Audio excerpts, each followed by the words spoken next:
Hey kiddos, Mrs. Stokes here with your letter of the week. This week's letter focus and sound focus is the letter U, and its sound is ah. So remember when you're saying the sound, if you see this letter and you can't remember the sound, you grab your umbrella, and when you grab your umbrella, you say ah. So ah. The U says ah. So let's review our other letters that we've learned so far.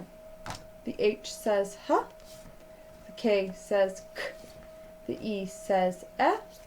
The X says X. The N says N. The B says B. The F says F. The J says J. The S says S. The G says G. The T says T. The L says O. The A says A. The R says The C says K. The M says M.